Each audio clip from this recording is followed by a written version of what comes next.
தமிழ் வணக்கம். இந்தியாவில் அதிகமாக அவமானப்படுத்தப்பட்ட சிலை அம்பேத்கரின் சிலை.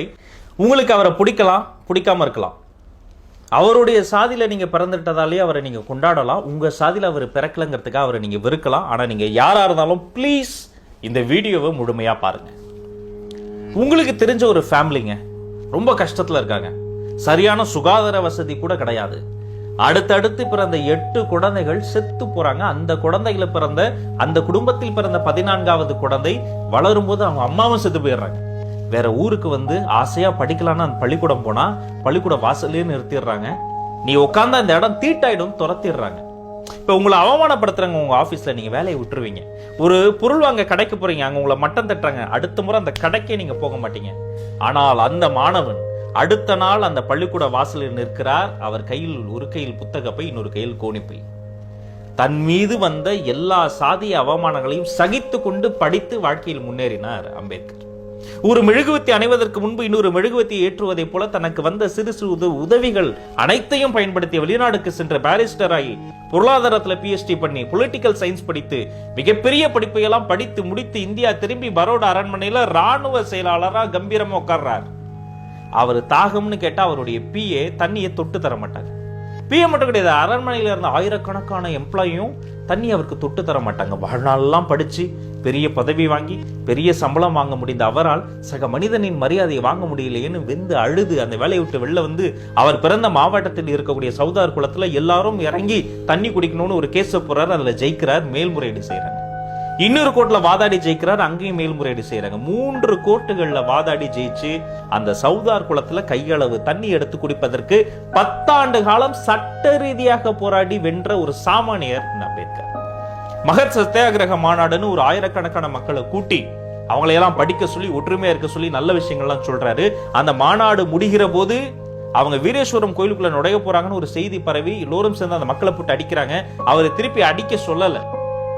இந்த அருவருப்பான தாக்குதலுக்கு எதிராக சட்ட ரீதியாக போராடுவோம்னு அவங்கள அமைதிப்படுத்துறாரு. அடுத்த நாள் இந்த பம்பாய் குரோனிக்கல் இதை பத்தி வியந்தோதி பெரிய ஆர்டிகல் எழுதியிருக்கிறாங்க. தனது வாழ்நாள் முழுக்க அவருக்கு ஒரு கண்ணா செய்வ போதும், ஒரு கூட்டத்தில் ஆவேசமா பேசினா போதும், பெரிய கலவரத்தை அவர் தூண்டி இருக்கலாம், மக்கள் ஆயுதம் எடுக்க வைத்திருக்கலாம். ஆனால் அவர் அறிவாயுதம் எடுக்க வைத்தார். கத்தியை தூக்கிறதுக்கு பதிலா புத்தியை தூக்க வச்சார்.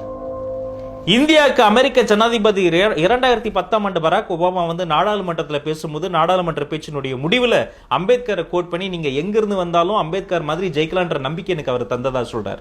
மாபெரும் பொருளாதார மேதைன்னு வர்ணிக்கப்படுகிற அமர்த்தியா சென் அம்பேத்கரினுடைய இன்ஸ்பிரேஷன் சொல்றார். ஹிஸ்டரி தொலைக்காட்சியும் CNN IBNும் இந்த நூற்றாண்டின் ஆக சிறந்த ஆளுமை யாருன்னு கருத்து கணிப்பு எடுக்கிறாங்க. அதுல மகாத்மா காந்தி பேர் வரும். பார்த்தா காந்தியை தோற்கடித்த அண்ணல் அம்பேத்கர் வந்து நிற்கிறார். தனது வாழ்நாள் முழுக்க 18 மணி நேரம் படிச்சு எழுதி அவருடைய ரைட் ஹேண்ட் வீங்கி போயிருது. அப்பெல்லாம் அவர் எழுத முடியாம கஷ்டப்படுறாரு. கஷ்டப்பட்டு பிராக்டிஸ் பண்ணி லெஃப்ட் ஹேண்ட்லயும் எழுதி அவர் பிராக்டிஸ் பண்ணிக்கிறாரு. தனது வாழ்நாள் முழுக்க 2 கைகளிலும் எழுதி படிக்க முடிந்த ஒரே அரசியல் தலைவர் அவர் தான். தான் வாழ்ந்த காலகட்டத்தில் மிகவும் அதிகமாக படித்த ஒரே இந்திய அரசியல் தலைவராக தன்னை மாற்றிக்கொண்ட மாமனிதனும் அவர்தான். அவருடைய வீட்டில் இருந்த நூலகத்துல எல்லாத்த குறித்தும் புத்தகம் இருக்கும். One of the finest library ever கிரியேட்டட்னு ஆய்வாளர்கள்லாம் ஆச்சரியப்படுறாங்க. பெரும்பரப்பு நீர்ப்பாசனம் சொல்லப்படுற லார்ஜ் ஸ்கேல் இரிகேஷனை குறித்து அவ்வளவு பெரிய ஒரு அறிவை அவர் வைத்திருந்தாரு. அவருடைய நூலகம் என்பது இந்தியாவில் பாதுகாக்கப்பட்டு கொண்டிருக்கக்கூடிய மிக பொக்கிஷமான நூலகம் சொல்லப்படுற அந்த நூலகத்துக்குள்ளார சட்டம் பொருளாதாரம் மட்டும் கிடையாது, கோழி வளர்ப்பை குறித்து, அணுசக்தியை குறித்து கூட, சுரங்கங்களை குறித்து கூட பெரிய புத்தகங்கள்லாம் இருந்தது. கண்டு எல்லாரும் ஆச்சரியப்பட்டு போனாங்க. அவரு வைஸ்ராய் கவர்மெண்ட்ல தொழிலாளர் நலத்துறை அமைச்சராக இருந்த போது கொண்டு வந்த சட்டம் தான் இன்னைக்கு நாமெல்லாம் 8 மணி நேரம் மட்டும் உடைக்க காரணம். அதுக்கு முன்னாடி 14 மணி நேரம் வேர்வை சிந்தி உழைச்சிக்கிட்டு இருந்தாங்க. ஸ்ட்ரைக் என்பது அடிக்கடி பண்ணுவதும் தவறு, அதற்காக அதை பண்ணக்கூடாதுன்னு சொல்றதும் தவறு. அது அவர்களுடைய உரிமைன்னு குரல் கொடுத்தவர் அவரு. வேலை நிறுத்த பிரச்சனைகளின் போது தொழிலாளர் முதலாளியோடு சேர்ந்து அரசாங்கமும் சேர்ந்து இந்த முத்தரப்பு பேச்சுவார்த்தை நடத்தக்கூடிய அந்த தீர்ப்பாணையத்தை ஆர்கிடெக்டாக இருந்து செதுக்கிய சிற்பி அவரு. The Problem of Rupee என்ற ஒரு புத்தகம் எழுதுறாரு. The Problem of Rupee Origin and Solutions. இந்த புத்தகத்தை அடிப்படையாக வைத்து பின்னாளில் இந்தியாவில் ஒரு மிகப்பெரிய பொருளாதார நிறுவனம் ஏற்படுத்தப்படுகிறது. அந்த நிறுவனத்தின் பேர் தான் ரிசர்வ் பேங்க் ஆஃப் இந்தியா. அவர் எழுதின புக்ல இன்னைக்கு ரிசர்வ் பேங்க் இந்தியாவுக்கு கிடையாது. பெண்களுக்கு ஏன் சொத்துரிமை இல்ல, மகனுக்கு இருக்கிற உரிமை மகளுக்கும் இருக்குன்னு பெண்களுக்கான சொத்துரிமை சட்டத்தை கொண்டு வந்தது அவரு. சுரங்க தொழிலில் பெண்களை ஈடுபடுத்தக்கூடாது என்ற தடை சட்டத்தை கொண்டு வந்தது அவரு. பெண்களுக்கு மகப்பேறு விடுமுறையை சம்பளத்தோடு கொடுக்கணும்னு சொல்லி கொண்டு வந்தது அவரு. இன்று உலகமெங்கும் பிரசித்தி பெற்ற மருத்துவ காப்பீடு திட்டத்தை கொண்டு வந்தது அவரு. ஏழை தொழிலாளிகளுக்கு இஎஸ்ஐயை தோற்றுவித்தது அவரு. தொழிலாளர்களுக்காகவும் பெண்களுக்காகவும் தொடர்ச்சியாக பல்வேறு பணிகளை செய்து முடித்த அவரு நாக்பூர்ல ஒரு கான்ஃபரன்ஸ்க்கு பேச கிளம்பிக்கிட்டு இருக்கும்போது அவர் வீட்டு வாசல்ல 3 பாட்டிங்க நின்றுகிட்டு இருக்காங்க. யார் வேணும்னு கேட்கிறாரு. இங்க அம்பேத்கரை பார்க்க வந்தோம், நீங்க யாருன்றாங்க. நான் தான் அம்பேத்கர். அந்த மாலையை போட்டு அந்த பாட்டிகள்லாம் அழுகுறாங்க. நீங்க ஏன் இங்க வந்து நின்றுகிட்டு இருக்கீங்க, கான்ஃபரன்ஸ் வரக்கூடாதுன்னு அவர் கேட்கிறாரு. அங்க வர்ற அளவுக்கு எங்களுக்கு வசதி இல்லைன்னு சொல்றாங்க. அப்ப இந்த மாலை வாங்க மட்டும் உனக்கு எங்க இருந்த வசதி வந்ததுன்னு கேட்கறாங்க. உடனே அந்த பாட்டிங்கெல்லாம் சொல்றாங்க, 1 மாசமா நாங்க நிறைய விறகு வெட்டி வித்து அந்த காசையெல்லாம் கொஞ்சம் கொஞ்சமா சேர்த்து அதுல ஆசையா ஒரு மாலை வாங்கி உங்களுக்கு வந்து போட்டோம், நீங்க இன்னும் நிறைய படிக்கணும், மக்களுக்கு நிறைய சேவை செய்யணும்னு சொல்றாங்க. உடைஞ்சு போய் அழுறாரு. ஏன்னா ஒரு தாய் இல்லாத பிள்ளை. இதை போன்ற தாய்மார்களின் அன்பின் போது இறந்து போய் என் தாயை பார்க்கிறேன் அப்படின்னா அந்த காய்ந்த பொண்ணு கைகளை வாங்கி ஒரே ஒரு ப்ராமிஸ் பண்றாரு. நீங்க இவ்வளவு தூரம் என் மீது நம்பிக்கை வச்சதுக்காக என்னுடைய எஜுகேஷன், என்னுடைய கல்வி, இந்த கல்வி உங்களுடைய அடுத்த தலைமுறைக்கும் தங்கு தடையின்றி கிடைப்பதற்கான எல்லா ஏற்பாடுகளையும் செய்து முடித்து விட்டு தான் நான் சாவேன், இல்லைன்னா துப்பாக்கியால என்ன நான் சுட்டிக்கிட்டு செத்துருவேன் அதை செய்யலாம்னு சொல்லி அதை செய்தும் காட்டியவர் அண்ணல் அம்பேத்கர். சுதந்திர இந்தியாவில் மிகப்பெரிய தலைவர்கள்லாம் அவர்களினுடைய வாழ்க்கையினுடைய இன்ஸ்பிரேஷன் அவரை தான் வச்சிருக்கிறாங்க.